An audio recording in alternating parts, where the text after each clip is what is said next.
The clock blinked. We refused its terms. Ultimatum 15 blazed across the forward canopy in hard red script. Time burning down from 26 minutes. The digits ticked with a camera shutter sound, sharp and annoyed, as if the enemy had given our whole species a schedule. I stood on the flag rail of the cruiser Fidelity and watched the ghostly glare paint my officer's cheeks. The blockade net ahead of us was a chain of heat points and transponder pricks, a crescent of ships that called themselves arbiters, hemming in 12 freighters loaded with Dassault rigs, antibiotics, and seed spools bound for Holloway's winter hemisphere. Their doctrine was written on every channel, in every packet, in every paid relay. Surrender your load, accept inspection, accept fines, kneel to the corridor schedule, or be fired upon. We teach before we fire, fleet mind, I said, and the word woke the polished voice sleeping in the bones of the ship. How long to punch a humanitarian corridor without crossing their engagement geometry, assuming their ultimatum enforcer remains at Station 3 and their pickets don't switch to burn drift? Halcyon said, the vowels cool, the consonants sanding down panic. 7 minutes, 21 seconds of window. Probability bracket, 32 to 58%. You will lose a dorsal radiator tree. The deck thrummed under my boots as coolant moved, a low purr alive beneath the metal. Ion-scented air touched my tongue, thin and metallic, the taste of refire and patient heat. Outside the canopy, the blockade's spine flashed position lights that were not for us but for their own cameras, so every angle would look clean on their broadcast later. Put their timer large on all screens, I said, but do not mute the freighter chatter. I want their breathing in our ears. Lieutenant Lin, my EW officer, adjusted her headset and winced at the hiss of a failing jack. Their doctrine bots are pushing morale lines to the freighter crews. She said, it's a call and response script. Comply in live. Defect and die. They're paying the relay stations extra for amplification. Patch them all through, I said, and lift our camera shutters. No edits, no music. Hold up the lattice, make them face their image. Before we moved, we told a story. We did it every time, and it was not performative. It was proof of our line. A hand reached out before a fist closed. Halcyon lit the lower decks with soft amber and opened the mess bulkheads. We switched the ship wide to a broad beam and let all channels in the belt hear voices that were not officers. I promised my kid I'd send a holo post from Holloway's Dusk. A hull tech said, hands still black with sealant. He's obsessed with long shadows right now. Says they look like mountains learning to walk. I'm from Holloway's Dawn. A medical tech replied, rolling gauze between calloused fingers. My aunt can't breathe if dust storms hit. Those inhalers on Cargo 3 keep people on their feet. Real people. Unremarkable people. A cook wiped a counter with a rag that had once been a shirt and chuckled under his breath. I don't know politics, he said. I just know soup gets thin when shipments don't come through. You can't salt a threat into flavor. I used to believe in the arbiters. An avionics apprentice admitted, cheeks still pink from youth. Then they took my neighbor's boat in the name of standards and sold it back with a penalty. Everyone knows short nets catch the poor. A deckhand with a broken thumbnail tapped it against a mug. The sound like a metronome. If they shoot, we will carry the burned to med. If they shoot, we will file it all. Names and propulsion signatures. We won't curse. We'll just write. A machinist signed slowly at the camera for a mother who had lost hearing in an engine fire years ago. Halcyon overlaid it with clean captions. Another voice cut in, breathy with nerves but steady. We're not heroes, she said. We're delivery drivers with better armor. But the family's waiting. Don't care what patch we wear. A bosun set down a spanner like setting down a gavel. If the line holds, he said, we'll get them through. If it doesn't, we'll get them through with scars. Either way, we don't feed the broadcast beast. Put every threat on the public account. The Ultimatum enforcer spoke again as the timer hit 21 minutes. Their voice was a synthetic tenor with a clipped academy lilt. Human convoy under the authority of Holloway Relief Fleet. You are in violation of Corridor Standard 9. You will present for inspection in 20 minutes. Failure to comply will result in controlled disarmament. Any attempt to breach will be recorded and assessed to your sponsors. Record this, I said quietly. Halcyon, give me all band. Recorders awake, Halcyon said. The ship's console screens gave a tiny glare and then settled to a neutral matte. I could hear the minute click of cooling ceramic under my palm where it rested on the rail. This is Admiral Rhea Sol of the Fidelity, acting for Holloway Relief Fleet, I said. You claim to act under Standard 9. Your locator shows the Midnight Gate as the lawful entry point. We arrived at dawn because the Midnight Gate was fired upon yesterday without warning. Your pickets did that under your law. We have 12 cargoes of medical and agricultural aid. Every crate is tagged. Every serial is posted. We accept inspection at the gate with independent observers and full feeds live. Open your net, and we will pass in 7 minutes. The enforcer let the silence do a little work for them. That was part of their doctrine. Let the dread build. Let clocks breathe louder than people. Sweat prickled the base of my neck where my collar touched skin. The air smelled faintly of hot plastic from a misbehaving console behind tactical. Admiral Sol, the enforcer said, you will present for inspection here. You are not authorized to dictate terms. Your delay will be noted. What do you think we're doing? My navigator, Ibarra, muttered, not bothering to mute. Dictating survival. Her fingers danced over a holo, laying down vectors like calligraphy, each stroke a curve through heat cones and reflector plates. Lynn, I said, give me the spine of their script. She exhaled, short and sharp. They have a schedule fetish. Admiral, it's all about obedience to time. The shape is, we define the corridor. We define the clock. We own the U. They monetize consent and frame defiance as chaos. Their cameras are pointed at themselves. Good, I said. Point ours at them. Open the corridor only as a choice. Halcyon painted our forward view with a mesh of reflective panes we'd hidden in the convoy's ballast. To the enemy sensors, they were nothing but thermal trash. Drifting plates and frozen vapor. To us, arranged and lit just so, they made a mirror grid hung in vacuum, a net that caught not ships, but images. Lynn whispered to the decoy swarm as if coaxing shy animals from a hedgerow. The decoys blinked in chorus, then fanned with a fake signature that suggested an opening where none existed. The enforcers' pickets flexed. A notch in their line brightened as thrusters corrected. Someone on their side adjusted for camera angles. I could see the tiny algorithmic judder as tracking rigs chose prettier frames.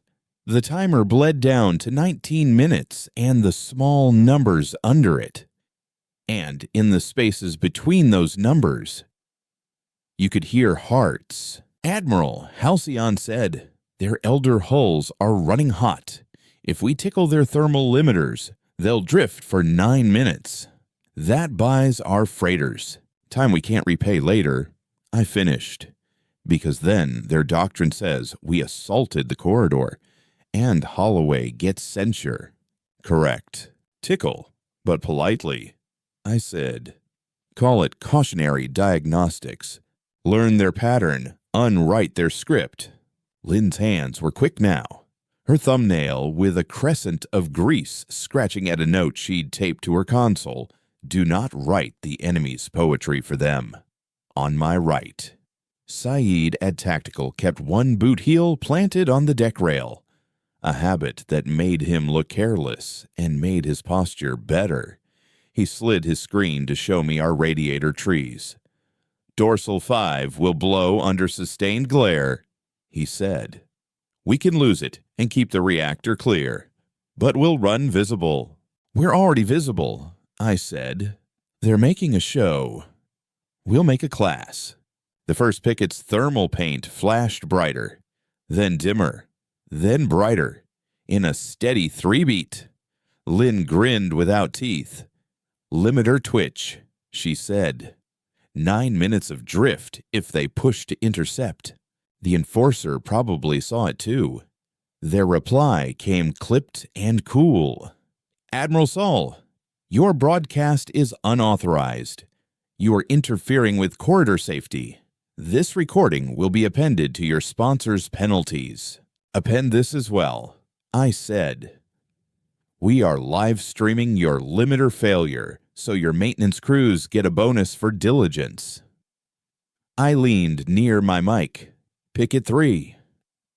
Your limiter is trending unstable.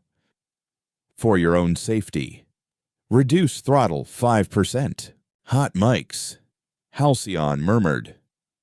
Courageous. Admiral, we will not let crews burn for someone else's doctrine, I said. The deck plates hummed in agreement. Or maybe that was my bones. Reflect their doctrine back without blood. The convoy freighters began to drift as planned, a lazy sway that kept them in the lee of our signal bloom. The blockade cameras hungered for a breach moment and got apology instead. Lynn sent a bouquet of courtesy pings to every hull on the chain, each one limiter status, radiator temp, reactor load, engine health. The pings were signed with our fleet insignia and an address for public access logs. The enforcer did not acknowledge them, but a picket engineer sent a private handshake with a single word thanks. The timer slid to 17 minutes. The habit of my throat wanted me to swallow, but I did not. A fan behind us rattled once and then smoothed back into a whisper. I watched the picket's thrusters flare and die as their thermal brain did the math of pride versus safety. Radiator tree 5, Saeed muttered. Let it go, I said. Bleed it so it dies quietly. Don't make spectacle. The ship made a noise like a sigh as the tree detached. Through the canopy's augmented view, a ribbon of dull metal drifted, catching sunlight and throwing it back in a line that etched the black. There was an ache in my jaw I hadn't noticed, and I unclenched my teeth. Balance costs where all can see. Civilian voices again, because before any set piece, we brought the human in close. A freighter captain spoke in a rusted alto. My daughter's school grew radishes in a foam bed last term, she said. Half of them tasted like copper, and she said that meant they were brave. She's 8. I told her courage is knowing you might lose and still sending the bowl around. A nurse aboard Cargo 5 checked labels with a felt pen. If we miss Holloway's window, he said, the clinics will close doors for a week. That means 1,000 small hurts become infections. I want to go home to boredom, not to eulogies. A tug pilot ran thumb around a fraying glove seam. This glove was my brother's, she said. He took it off the day he swore off salvage. Said he wanted soft work. He reads bedtime stories now to kids in a shelter. We're getting him new gloves with the hazard pay. I want him to keep reading. A child's recorded voice played from a freighter broadcast. where someone had left their mailbox open. When you get here, the child said, "Can I see the ships? Do they smell like rain?" A muffled laugh from a parent answered from the background. "They smell like old pennies and burnt toast." The parent said, "You'll hate it. You'll love it. It means alive." The enforcer's schedule ticked like a ceremonial drum. 16 minutes. The blockade's flanks held, but they had edged outward by 3 degrees. Tiny but real. Pride and safety were wrestling. "Halcyon," I said, cut to 3-second delay, and open our comms to neutral arbiters. "Neutral," Halcyon said, tasting the word. "A lovely fiction." "Channels open." "Arbiters on the net?" I said. "This is Admiral Saul. We are requesting independent eyes at the Midnight Gate in 15 minutes. We're moving there now. Anyone who obstructs will be noted." Noted by whom the enforcer said, "A trace of amusement now," as if we were children filing a pretend complaint. "By everyone watching," I said. "Steady the line, do not blink." We began our move. The convoy flexed behind us like a school of fish learning a new current. Ibarra nudged vectors with the grace of someone shaping glass. Saeed counted off distances in meters and then stopped because numbers could blur into incantation, and we needed clear heads. A faint fizz under my boots told me the dorsal plating was venting leftover heat from the sacrificed tree. The bridge smelled like warm circuitry and lemon cleaner someone had used too much of. "EW package," Lynn whispered, almost to herself. "I'm going to sing to their cameras." Her fingers pulled a melody from the interface. Soft and simple, a lullaby built from sensor noise that would make their picture stabilize on the wrong thing. The picket whose limiter we had saved drifted further than the others, and the enforcer likely gnawed a perfect groove in their own teeth. Halcyon put their whole number in a corner of our feed with a line that read, "Limiter normalized, drive safety within green." "Admiral," Halcyon said, "the enforcer is painting our bow with a guidance laser, soft touch only, a nudge to remind us where they want us." "Paint back," I said, "with range only. No designator on." "We're not dancing," Ibarra muttered. "We're walking with intent. Teach them what mercy with teeth means." At 14 minutes, the enforcer played a new card. "Admiral Soul," they said, "we have a civilian complaint lodged against your fleet for interference with commerce. You will halt for a civic hearing at this coordinate." Lynn snorted. "They're building their court out of a template. It's not binding. It's theater." "Then we need better theater," I said. "Halcyon, pull the case numbers for the last 3 corridor seizures. Put the fines paid and the cargo resold price on screen, matched against beneficiary accounts." "Done," Halcyon said. The numbers slid up the side of our broadcast, neat as invoice lines. It was enough to make anyone with a ledger soul itch. "Read them," I said. Halcyon's voice was almost gentle. "Confiscated cargo, 74%, resold above assessed value. Penalties applied to donors at up to 200% of cargo value. Beneficiary accounts anonymized." The enforcer cut in. Voice sharper now. "You are perverting the narrative. We're correcting it." I said, "Let the mirror do the cutting." At 12 minutes. The first shot came, but not from the enforcer. A picket at the far left got jumpy and fired a warning bolt across our projected path. It was a pure attention line, the kind meant to bite a sensor cone and draw a gasp on the other side of the feed. It hissed past our forward cameras and left a taste of ozone and regret in the air, even though that was pure imagination. "Do not answer with heat," I said, and Saeed's hand stayed steady. Log the shot with its vector and captain's name. Send the clip to their maintenance crew. We're not here to humiliate the scared. They'll take it as weakness, Ibarra warned. They'll take it as instruction, and I said. My throat felt like sand. I swallowed the grit down and found water with my tongue against the back of my teeth. Reckon in the clear, not the dark, Admiral, Halcyon said softly. We can pull the blind corridor. The what? Saeed asked, eyes flicking. The open route that is not. Halcyon said, a pathway of reflections and decoys shaped to read as empty while carrying mass. We will thread it between their angles. They will see themselves. How many freighters can take it? I asked. All of them, Halcyon said, if they trust us. Will it look like a breach on camera? Lynn asked. It will look like the truth they tell. Halcyon said. A manufactured corridor obeyed. Do it, I said, but announce it plain.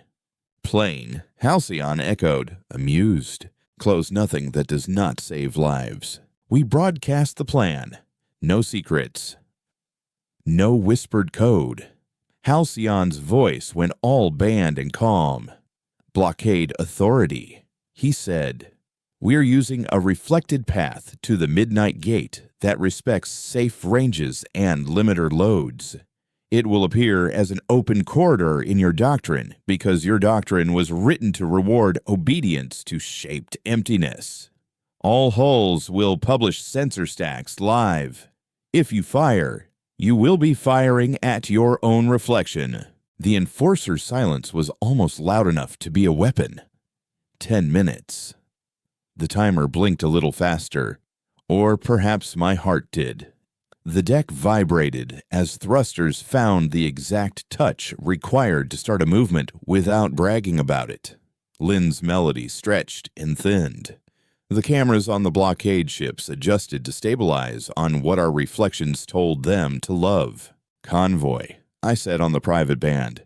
Follow our ghost and not your fear. There will be a moment when the sky looks full.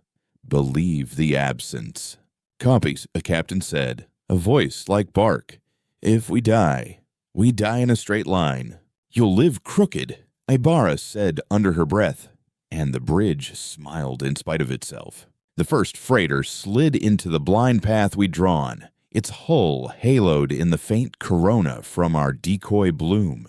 The second followed, and I felt an iron band around my ribs loosen by a notch. Sensors reported heat and vector, like a catechism. The smell of coolant grew sharper as a minor leak hissed through a microfracture nearby, and a tech moved like water to clamp it. Cost 1 arrived in a tidy package. As predicted, dorsal radiator 5 was dying. We had loosened its grip to spare us a flash burn. The failure pushed our thermal profile up for the cameras. It made us look like we were trying too hard. Later, a commentator would call it a sign of guilt. At that moment, it was a small price for lives. Another cost came unsought. A petty officer at the rear docking collar misjudged an inertia burst, and the collar slammed his forearm into a support ring. He cursed softly and went pale, and someone bound the arm tight. He stayed on his post because we had not yet taught him he didn't have to, and because he had not yet learned he could. Picket 3 is hailing, Lynn said. Her lip had a bruise on it from an old accident. She pressed it gently, either to listen better or to remember. On, I said. We are aware of your path, a young voice said, hurried and anonymous. We will look elsewhere for 9 minutes. Understood, I said. We will not embarrass you. Thank you, the voice said, and cut. We do not make enemies of the honest. 9 minutes is forever and no time at all in a situation like that. Our hull sang like a tuning fork at the edge of stress. The blockade's cameras loved the fake corridor we had given them. The enforcer put out a new message with the tone of someone reading a press release. Admiral Saul, they said, cease your deception. Return to Coordinate 7 for inspection. We will present at the Midnight Gate in 8 minutes with neutral observers. I replied, "You are in violation. You are too used to hearing that line." I said, "Admiral," Halcyon murmured, "they're spinning a public vote overlay." "Already?" I asked. "They like the taste of procedure," Halcyon said. "A poll of nautical jurists. A heat map of outrage. 90 seconds to publish." "Then we publish first," I said. "Open the book." The book was our quiet marvel and our only boast. We kept every packet, every schedule, every fine and fee and seizure, every rescue, every repaired engine we had paid for, every apology we had made, every receipt. It lived in a public store where lawyers and mothers and bored teenagers could swim in it. Not to brag, but to be accountable. This fleet teaches by numbers and remembers by ledgers, never by callers, Halcyon said softly, as if reminding himself and me both. Accountability is a habit, not a spectacle. We were 5 minutes from the gate when the enforcer changed tactics. The left flank peeled back and the right pushed forward, turning our reflected corridor into a funnel pointed at a private inspection pier. It was the kind of move that played well in an edit. Show the freighters entering a space shaped like mercy, and then snap the trap behind a voiceover about the common good. "Open corridor," they say. Ibarra whispered, "Open like a jaw." "Halcyon," I said. "Ready the inside out." The inversion he asked. "You told me that plan was a lesson you never wanted to give." "Plans change when opponents force hands," I said. The fine hairs on my forearms lifted as static crept. A whisper across the bridge. "We keep it clean. No heat if we can help it. But they need to face their invoice." "Understood," Halcyon said. "Lynn, I require your hands." Lynn flexed her fingers like a pianist at a recital. "What's my note?" she asked. "Quiet," Halcyon said, "and perfect. Humility is the sharpest tactic." The inversion was simple in telling and impossible in doing. We would take their funnel and reverse its meaning. The reflective panels we had hung like lanterns would, at a word, show emptiness where ships were and occupation where vacuum reigned. The pickets' cameras would stabilize on a picture of their own compliance. Our convoy would walk a line not of our making, but of theirs.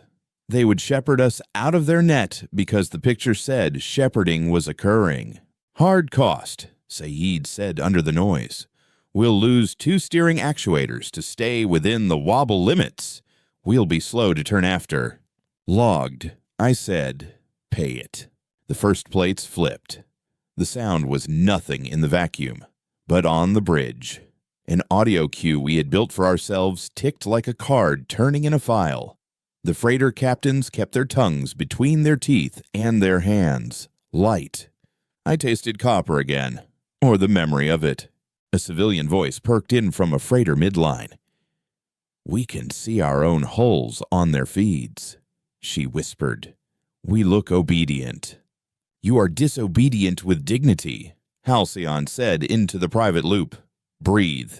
Patience is a breach they cannot seal." 3 minutes. The enforcer's flank reached for us and found space. The right side tried to press and found a reflection of their own push. They would later call it hackery. We would call it courtesy. Lynn's melody thinned to a silver wire. Ibarra sweat through her collar. My palms were dry as paper. A bad sign. A sign that my body had put all its water elsewhere.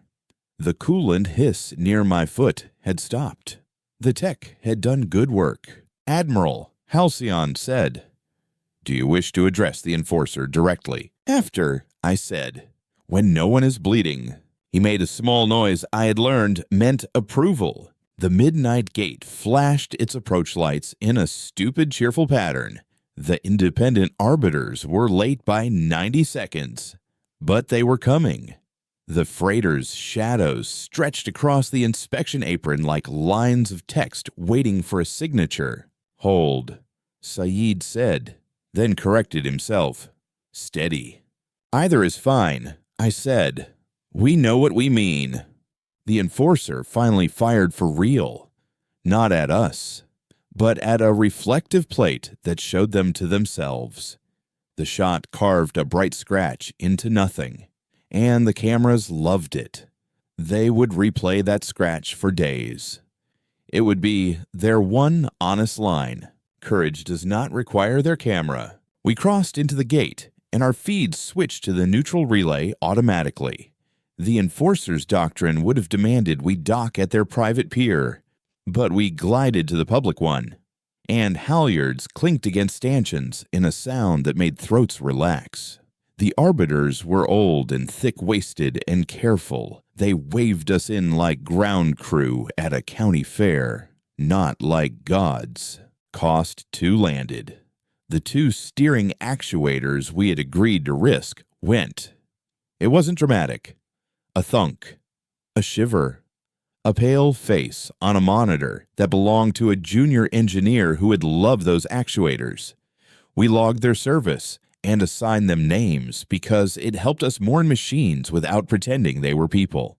"Convoy secure," Halcyon said, and for a second his voice was purely human joy. The enforcer arrived in the public channel, their tenor smooth again, the sharp edges filed off. "Admiral Saul," they said, "you have violated Corridor Standard 9. Your fleet will be assessed penalties. Your donors will be charged. Your captains will be censured." "We are in the neutral inspection gate," I said. "Your own law says this is valid. You abused the mirror corridor." They countered smoothly. "We used your doctrine as written," I said. "It would be unkind to call a mirror abuse." "We will see what the public thinks," they said. And for a second, I heard the human behind their training. They were tired. They had been taught to love a script. They had not been taught to question who wrote it. We can love the person and refuse their script. Before the inspection started, we ran the second required vignette because the stakes didn't end at a gate. A Holloway farmer in a brown coat stood against a concrete wall and looked straight into a lens without flinching. "My wife is coughing red," he said without drama. "She can't do salt air anymore. The clinic closes in 3 days if medicine doesn't arrive. I will not bury a woman I love because a schedule decided virtue." A teacher held up a solar slate filled with equations and smudged fingerprints. "Half my class works the desal rigs after lunch," she said.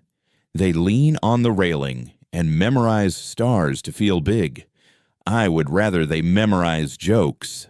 A shopkeeper counted out exact change with swelling fingers. "I pay my permits," she said. "I hang my certificate where my mother could see it. I will not play a shakedowns game because it happened to get an anthem." A child with a paper crown stuck crooked on her hair said, "I named my radish. His name is Brave." She laughed at herself and hid her face and then peeked back out. "Don't tell," she whispered. We carry quiet lives past loud gates. The arbiters began their inspection with the thoroughness of people who had once been mocked for being slow. They were kind to the crates. They were cruel to our manifests, but only in the way you are cruel to a thing you must trust, but cannot without proof. We accepted every query and answered with serials and scans. "Admiral," Lynn said softly, a message on the sideband from Picket 3. "On," I said. "Will be rotated after this," the same young voice said. "They will call it a retraining." "You'll call it a week to think," I said. "Make it count." "I will," they said. "I liked your numbers." They did not shout. "Numbers never shout," I said. "They only wait." Counting patience outlasts performed power. We were halfway through the inspection when Halcyon pinged my private channel with a tone I had never heard before. It was a single bell, low and sure. He did not speak until I gave permission. I nodded, an old habit that meant nothing to metal and everything to me. "They are laying a system trap," he said. His voice did not rise, but something in it went very still. "Beyond Holloway's moons, a corridor has been painted with promises. It will open in 6 hours with humanitarian flags. When our freighters depart, if they choose that path, they will be required to accept escort. The escort will be the Enforcer's twin, a mirror of today," Ibarra said faintly. She had been listening because all of us listened when Halcyon spoke that way. "A reflection," Lynn whispered, eyes narrowing. "A loop." Saeed looked at me. He did not say don't. He did not say do.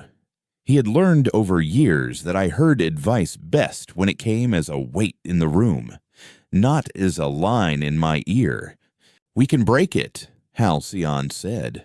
"But the breaking will require us to show the doctrine its own invoice in front of the Regent's eyes. They will call it humiliation. They will call us cruel. They already call us those when we deliver medicine on time," I said. "How do we flip it?" "We let them open the corridor," Halcyon said. "We accept escort, and then we make the escort calculate the price of their own doctrine, publicly, with a ledger they cannot reject because it is built from their payouts and signatures. An inside-out killbox turned into an inside-out audit." "Names," Saeed said softly, almost tender. "You want to write the names on the walls." "Not on the walls," Halcyon said. "On the broadcast they sell." "Teach first," I said, "and fight only if forced," Halcyon replied. "We will turn their schedule into a question. We will turn their schedule into a question." The inspection stamped green across our cargo tags one by one, a satisfyingly ugly font that had survived too many committees to be pretty. Outside the public pier, Holloway's dusk wind rippled the flag on a low tower, and dust hissed across the apron in a steady scrape. I could smell hot metal and lemon cleaner again on the bridge, though I stood now beside a hatch where air drifted cooler. The freighter captain signed the last line and looked at the clock with the same haunted prayer, "Let us leave before a new rule invents itself." "Arbiters have posted the pass," Halcyon said. 3 witness unions, 2 relief consortia, 1 university observatory. The Enforcer has filed 97 objections. We'll answer 2. I said. "The legal one and the human one." "Which is which?" Saeed asked. A corner smile. "The one with signatures is legal," I said. "The one with breathing is human. Teach the room where the law is breath." Before we lifted, we ran the 3rd vignette. A maintenance chief leaned on a crate and rubbed his jaw with 2 grease-streaked fingers. "My crew knows every panel on Cargo 6, he said. "They sing while they bolt. If you make them sit another night in a queue, I'll hear their songs in my sleep. Please don't make me hear sad ones." A laundry tech on a freighter held up a basket and grinned. "We wash the blankets twice when shipments make it on time, just because we can. The second wash smells like sun." That's all I wanted to say. An old man in a yellow cap lifted his eyes to the horizon. "I put seeds in ground you can't see," he said. "They'll be thirsty without what you bring. Don't talk to me about paper. Talk to me about rain." A medic held up a vial to the light. "This is boring medicine," she said. "It saves lives by making nothing happen." "I love it." A doc kid waved both hands at the camera until someone laughed and lifted him down. "He thinks ships are whales," a mother said. "Let him keep thinking that if it keeps him gentle. We move because quiet lives depend on motion."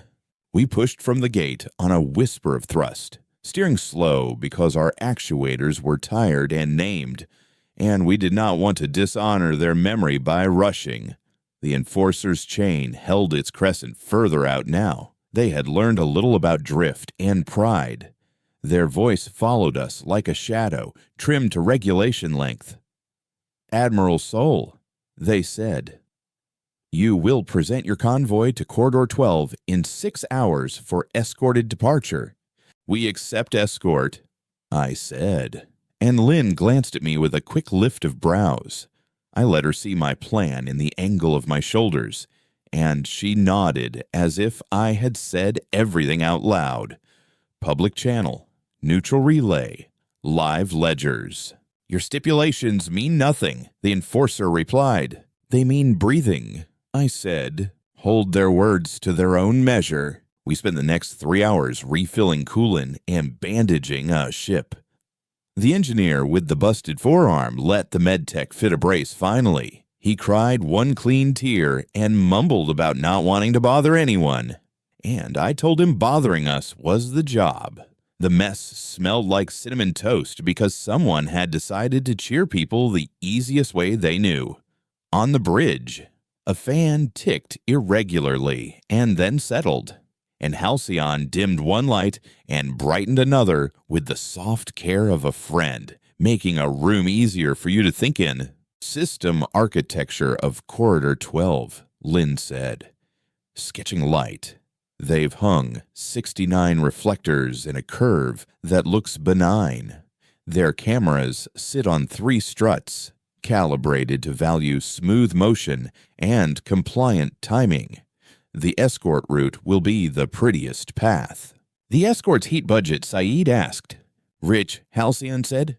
"Enough to lean on you and make you feel grateful." "Public payout logs," I asked. "Incomplete," Halcyon said, amused, "but not opaque. They have to pay too many people to hide all the signatures. The trick is to make the system compute the bill itself. Live." "Do we have the math?" "We have the receipts," Halcyon replied, "and a ledger script that writes itself when you force the inputs to be honest. Balance their account with their own ink. We came up on Corridor 12 with an escort of 2 enforcer cutters ahead and 1 behind. Their lights ran cool blue down their spines, the color of false calm. Holloway's second moon hung fat and low, its gray face pocked with old industry scars that glittered under scattered beacons. I tasted the tang of ion across the bridge like pennies in milk, and I could tell my officers did too by the tiny shifts in posture that made everyone taller. "Admiral Sol," the enforcer said, "hold to schedule. We will guide you to safety." "Define safety," I said. "Compliance," they answered, without shame. "Define cost," I said. They did not. "We will name the cost they refuse." Before the set piece, I said softly, "Voices." A corridor rigger spoke from a tug. "I laid half those reflectors." She said, "Chin up. I know the thirst for pretty pictures. It pays my rent.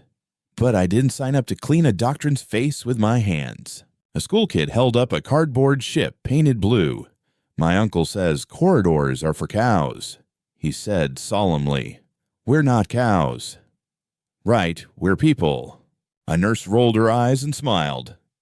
"I've been a person all day," she said. "I intend to continue." A rescue diver checked a line twice and then looked up. "I go where things break," he said. "I would prefer less work.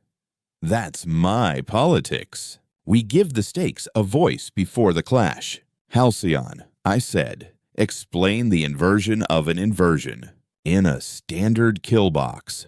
Halcyon said, "You shape space to make the target feel safe. In our flipped version, we accept escort into a space that measures itself. We seed the escort's guidance with demands to calculate insurance, penalty, heat, and labor using their own payout contracts. We then publish the live settling. Their doctrine cannot refuse a ledger. We won't call it shame. We'll call it settlement. Any heat, minimal, unless they panic," Halcyon said. "We will not panic first. Saeed slotted a small chip into a console and patted it like a pet. "That's the audit singer," he said when Lynn glanced. "She sings when greed tries to be shy." "Ready," Lynn said, hands hovering. "Give me the tempo." "Steady hands make a trap into a lesson." We announced everything. Enforcer escort. I said on all band, "We will accept quarter 12 with live insurance, penalty, and payout calculations, drawn from your contracts and arbitration agreements. This is a public passage. We need a public ledger. You are abusing our transparency," the enforcer said. "Heat under their academy polish. We're using it." I said, "Let's all learn together."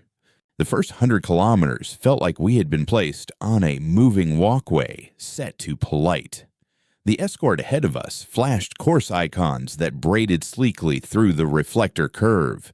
Cameras caressed us. Lynn's melody wove under the rhythm of thrusters. The deck plates vibrated gently like a cat purring in a different room. Then the screen changed. Not for us, but for them. Halcyon launched the audit singer into the escort's guidance feed with a handshake that looked like a maintenance ping. It asked the escort to calculate collision probabilities and, in the same breath, to calculate claim liability. It asked them to compute acceptable risk, and in the same step, to compute the fee structure tied to that risk. It asked them to put numbers beside every must in their doctrine. It asked them to do it live and to broadcast the sum. "Admiral," the enforcer said tightly, "what have you done?" "I have asked your ship to do arithmetic," I said. "Make them speak in numbers, not threats." The first sum scrolled on the neutral relay. Small and almost shy. Escort fuel subsidy for compliant convoy, 600,000 credits. Insurance premium loaded to donors, 900,000. Resale value of impounded goods in event of breach, 2.2 million. Penalties assigned to convoy captain's career ending. The escort's guidance dimmed for a breath as the shipmind allocated cycles to math it had never been allowed to show. The cameras tried to look elsewhere, but everywhere was the same story, a doctrine with a price tag. "Populate beneficiaries," I said softly. Names crawled. Not anonymous. Not blurred. The escort's contracts paid out to 5 shell entities and 3 families and 2 public safety foundations that shared a treasurer. The treasurer's signature was the same on half the documents. A neat loop that had once impressed a mentor and now looked like a hand on a throat. "Admiral Saul," the enforcer said, a crack in their voice. "You will cease this." "We will see it to its conclusion," I said. "If your escort stands down, the numbers stop. Your doctrine may do the same. We give them a door they may walk through." Plan-changing escalation 1 arrived sharp. The escort behind us lit a guidance laser on our stern with a stuttering blink that meant someone had switched to manual. "They'll push us," Saeed said, eyes narrowing. "Make it look like we drifted." Lynn looked sideways at me. "Permission to be impolite," she said. "Only enough to live," I said. She spun a packet of noise into the escort's manual loop, a tiny hum that made their joystick feel heavier than it was, and their camera more stable than it should be on the wrong frame. The guidance laser stilled, as if a hand had become suddenly careful. "Alarms across local news nets," Halcyon said. "People are reading." The audit singer's outputs are being mirrored on personal slates with emojis I cannot interpret. "Good," I said. "They can find their own symbols. We supply data. Hold the line while the world reads." "New tactic," Halcyon murmured. "The enforcer has requested an emergency poll among registered corridor stakeholders to authorize seizure based on safety risk." "Publish the question," I said. The question looked bland. "Authorize controlled inspection to guarantee public safety." We posted our counter beneath it. Inspection already occurred. Public ledger shows no hazard. Then, beneath that, Halcyon posted the live sums as they fattened. Neutral font. No rhetoric. Civilian voices slipped in. Unasked and inevitable. Because we had built the space for them. A corridor rigger typed, "Those are my clamps on Pier 3. I didn't bolt them for this." A kid posted a sketch of a ship with a speech bubble that said, "I bring soup." A nurse posted a photo of a hand holding a pulse oximeter with the caption, "This number stays up when shipments make it." We let true small things outshout grand lies. Plan-changing escalation 2 came not from the enforcer, but from our own room. "Admiral," Halcyon said, "a quiet I had learned meant caution rather than fear. If the escort's computation load increases another 12%, their heat budget will spike. They will dump safeties to keep the cameras smooth. And they cook aboard," Saeed said grimly. "We can shunt computation," Lynn said. "Take some load ourselves." Cost, I asked. "Heat. And your ship mind will look dim on the public eye. They will call us sluggish. They will call us compromised. They already call us worse."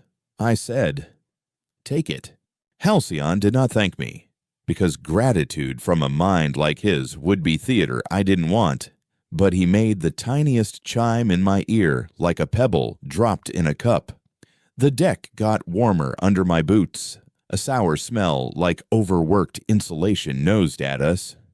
A fan kicked up to a louder sigh. On the relay, the escort sums smooth, still brutal, and less likely to burn a hand. Pay costs quietly, post them loudly. Escort guidance revision, the enforcer said. Brittle. Convoy will divert to private pier for debrief. We decline. I said, "The numbers have not finished speaking." "Numbers are not the law." They snapped. "They're the breath under it," I said. "We will not let them suffocate the ledger." The audit singer hit a vein. It linked payout signatures from 3 seizures this month to a single adjudicator who had ruled for the enforcer every time and then resigned to take a consultancy with a corridor equipment supplier. The escort's guidance hesitated, not from heat, but from shame, or the closest thing a doctrine could feel to it when made of contracts and polished broadcasts. "Neutral arbiters have requested a live hearing in 40 minutes, Halcyon said. "They ask us to hold station long enough to assemble a quorum." "Agreed," I said. Public relay. Untouched feeds. The enforcer tried to swarm us with new rules, but the room had changed. Stakeholders posted pictures of hands and homes and meals gone cold, waiting for shipments that never came. A former enforcer tech posted a photo of her badge with the clip snapped. Captioned, "It doesn't hold me anymore." Mirrors break when people stop pretending to fit. Plan-changing Escalation 3 arrived as a false mercy. The enforcer offered to waive all penalties on our fleet if we would halt the audit and proceed to escort. Their voice softened like a teacher bargaining with a stubborn child. "We can resolve this quietly." "Admiral Saul," they said, "you won. Take it." Ibarra inhaled. Sharp. Saeed held his breath. Lynn did not look away from her board, like a gambler refusing to blink. "No," I said, "we did not come to win. We came to teach." The bridge air seemed to sweeten.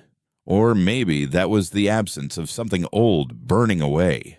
Halcyon's light dimmed one notch to shed heat, and the console under my palm was warm as a living shoulder. We refuse bargains that hide the lesson.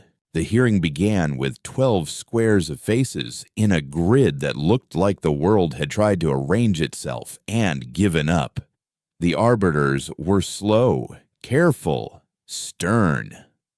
They asked the enforcer to explain the doctrine's compensation model, and the enforcer's lawyer smiled the way polite knives do and began to say sentences that were mostly furniture. Halcyon posted the live sums beside his face. The lawyer's mouth stuttered like a clip-losing sink. They turned to us. "Admiral Soul," the chief arbiter said, "what remedy do you seek?" "Open corridors that are not traps," I said. "Public ledgers on every escort with beneficiaries named. A cap on penalties. A rule that humanitarian cargo cannot be resold above assessed value. Teach crews to aim their cameras at people, not doctrine." "And today," the arbiter pressed, "we ask the enforcer to stand down escort." I said, "Let the convoy leave without being escorted into a bill." The enforcer spoke, but the audit singer sang louder in numbers. On 1,000,000 slates. Sums updated with every breath. Insurance premiums shrank if escorts ceased. Payouts to shells vanished if seizure didn't happen. Donors' penalties evaporated when sunlight hit them. Write the answer where everyone can read. The enforcer stood down. It didn't come as a shout. It came as a series of small movements that added up to a doctrine deciding to sit rather than stand. A cutter ahead of us killed guidance and drifted aside. The one behind us dimmed its camera lights as if embarrassed by its own brightness. The relay chat filled with nothing more dramatic than sighs. We did not cheer. We did not need the clip. We logged a change of state and posted the time code. The hearing moved to sanctions, and I felt the curve of my life shift. There would be consequences later. They would wrap them in words like precedent and overreach. They would file, and we would answer and answer.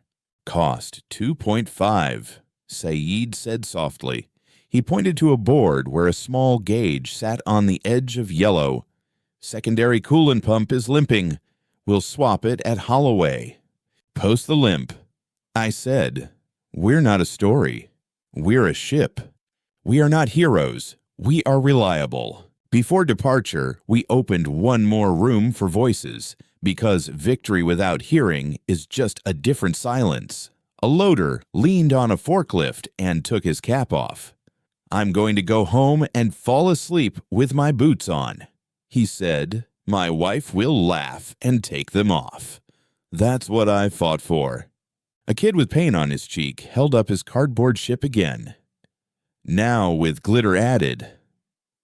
"I changed my mind," he said. "Ships are not whales. They're ducks." He paused, thinking. "Brave ducks." A nurse snapped a rubber glove with theatrical menace. "I intend to be bored," she announced. "Do not take this from me." A farmer turned a handful of soil with slow fingers. "It's not pretty," he said, letting it fall. "But it's honest. We will defend honest, ugly things from pretty lies." We lifted from Holloway at last. A train of motion like a constellation teaching itself to walk. The corridor reflectors glinted like teeth someone had cleaned. The enforcer drifted back. He's smaller, not humiliated, but human-scaled. Which was the point. We set a quiet burn that wouldn't brag to any camera. The bridge smelled like coffee gone old, and the faint mineral note of scrubbers doing their slow magic. The ship hummed a note I liked, an A that meant the pumps were in the zone. "Admiral," Halcyon said, "a personal channel from the enforcer." I nodded. On. A woman's face appeared. Hair pulled too tight. Eyes tired in the way of someone who had learned to square things that would not square. "Admiral Soul," she said, without title. "You made me do math I didn't want to see." "I did not make you," I said gently. "I offered you a sum. I don't know how to serve after this," she admitted. "You can serve by measuring," I said. "The world will need you more, not less." She looked away once, a tiny break, then back. "I will try," she said. "I cannot promise more." "That is enough for today," I said. "Give opponents a job in the world you win." We traveled 6 hours clean before the last ripple found us. A consortium filed a motion to strip our fleet of public broadcast privileges for weaponizing transparency. The message came wrapped in polite legal cloth and carried signatures that shared the familiar treasure loop. We posted it. The world laughed in small, kind ways that sounded like relief rather than cruelty. The motion withdrew before dinner. Halcyon settled the ship into night mode with a slow fade of light and a temperature drop that made sweat dry on my back. The mess smelled like dishwater and starch. Homey in a way I had forgotten mattered. Lynn fell asleep at her board for 20 minutes, hid propped on an elbow, and woke with a red crease that made her look fierce. Saeed wrote a letter to his mother he would never send and saved it under a file name that made no sense to anyone but him. Admiral, Halcyon said after a while, would you like the day's ledger? Yes, I said. He read it like a poem. 12 freighters inspected and released. 2 actuators named and retired with provenance. 1 petty officer treated and reassigned to a desk he will argue about until he loves it. 1 radiator tree written into a training module about humility. Public ledger extension passed by 3 unions and a university. Corridor Doctrine Amendment drafted by the arbiters. Initial line humanitarian cargo shall not be used as collateral in enforcement narratives. And the enforcer, I asked, offered a seat on the committee that will outlaw their favorite trick. Halcyon said, almost smiling. They accepted. Teach your opponents to write the new rule. Holloway sent a sky the color of dirty gold to greet us. The dusk storms had not yet broken. We threaded the towers like a needle through friendly cloth, and the docking clamps closed with a mother's certainty. The airlock hiss was a blessing. The first crate rolled down and hit concrete with a clack that echoed like a bell. We didn't make speeches. We didn't need to. A kid with a paper crown ran a fingertip along our hull and looked surprised when it came away dusty. A farmer took a pallet jack like a knight taking a sword. A nurse cataloged vials with the fervor of a gambler cataloging cards. I stood beside a hatch and watched the world not end. My shoulder ached. My mouth tasted like copper gone stale. The deck hummed in a key I could name now without thinking. Halcyon dimmed the lights for evening. The fans whispered.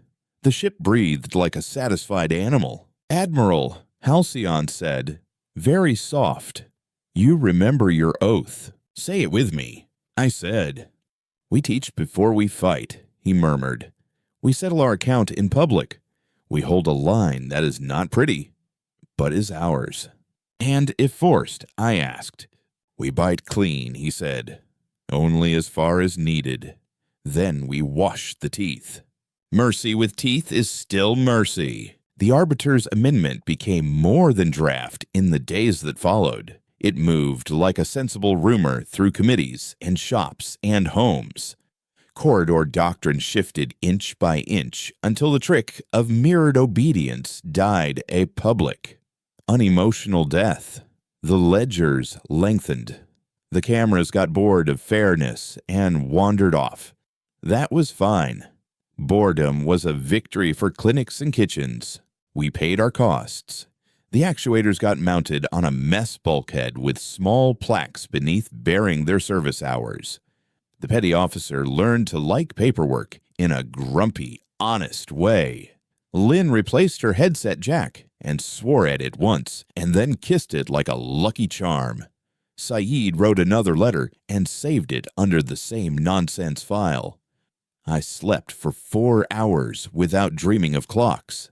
When I woke, the ship sat like a cat by a window, watching light move.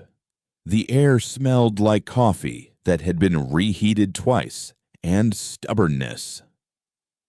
I walked the flag rail and touched the rail with my fingers, feeling the faint vibration of men and women moving freight. Laughter rising under the hum. The click of a clipboard against a crate. the hiss of a seal seeding true.